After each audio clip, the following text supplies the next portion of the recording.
आरक्षणासाठी मराठा आंदोलक मनोज जरांगे पाटील जुन्नरहून मुंबईकडे रवाना झालेत। शिवनेरीच्या पायथ्याशी त्यांनी सभा घेत सरकारला पुन्हा इशारा दिला। मराठा समाजाला न्याय मिळाल्याशिवाय शांत बसणार नाही असं देखील जरांगे म्हणाले।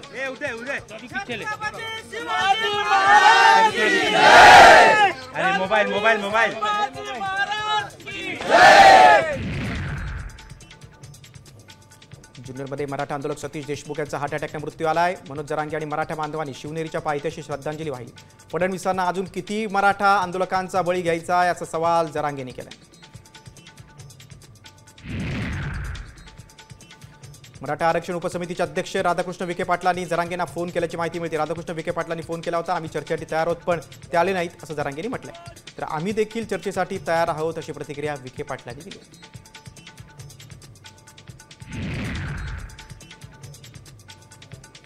मनोज जरांगे पाटील मराठा बांधवांचं आझाद मैदानावर धडकण्यापूर्वी भाजपनं बॅनरबाजी केली। मराठा समाजाला पहिल्यांदा आरक्षण देणारे देवेंद्र फडणवीस असं बॅनरवर लिहिलंय। उच्च न्यायालयात आरक्षण टिकवणारे नेते फडणवीस असं म्हणत भाजपनं मुंबईतील काही ठिकाणी बॅनरबाजी केली।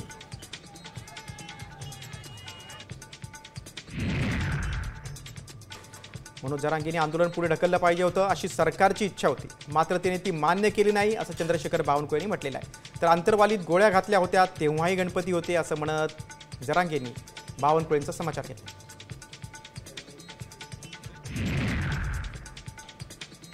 मुख्यमंत्री फडणवीसांनी शब्दाला जागून मराठा समाजाच्या मागण्या मान्य कराव्या, जरांगेंना मुंबईत येण्यापासून रोखू नये अशी मागणी खासदार संजय राऊतांनी केली।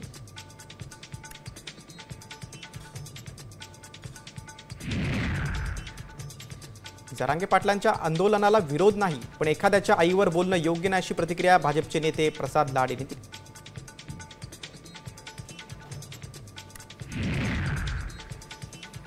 मराठा आणि ओबीसी आरक्षण आंदोलनाच्या पार्श्वभूमीवर धाराशिवमध्ये 9 सप्टेंबरपर्यंत जमावबंदी लागू केली।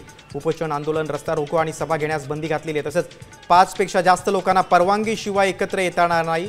अप्पर जिल्हा दंडाधिकारी शोभा जाधव यांच्याकडून आता मनाई आदेश जारी करण्यात आला।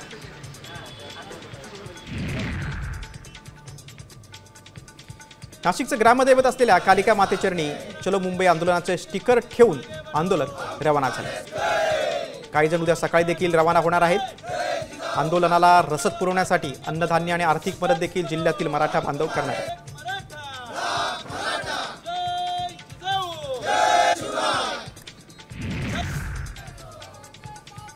नाशिक जिल्ह्यातील मनमाड, येवला, नांदगाव, लासलगावमधून देखील कार्यकर्ते मुंबईकडे जाण्यास निघाले।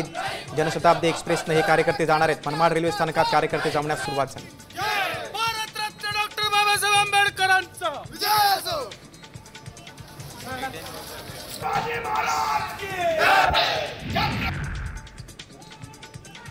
जालन्यातून शेकडो कार्यकर्ते सिद्धेश्वर एक्सप्रेसने मुंबईसाठी रवाना झालेत। किमान 25,000 वाहनही मुंबईच्या दिशेने रवाना होणार आहेत।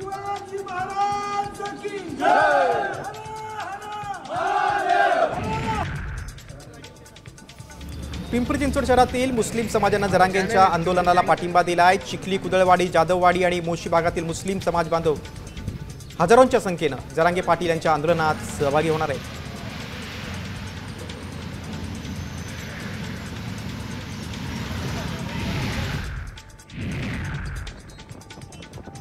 मराठा आरक्षणासाठी सोलापूर जिल्ह्यातील सांगोला तालुक्यातील समाज बांधव हे शेकडो गाड्या करून मुंबईकडे रवाना झालेले आहेत। आंदोलनासाठी शहर आणि तालुक्यात 2 बैठका देखील घेण्यात आल्या। या बैठकीत कोणत्या मार्गाने आंदोलनात सहभागी व्हायचं, साहित्य किती बरोबर न्यायचं याबाबत देखील समाज बांधवांनी नियोजन केलं।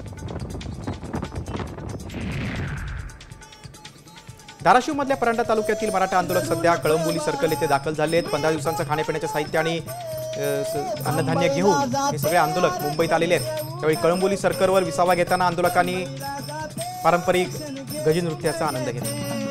मुंबईला जाते आरक्षण घेऊन येते, रडू नको बाळा, मी मुंबईला जाते, रडू नको बाळा, मी मुंबईला जाते। आता isakal.com आहे देशातील नंबर 1 ची मराठी न्यूज वेबसाईट। प्रत्येक अपडेटसाठी isakal.com ला नक्की भेट द्या।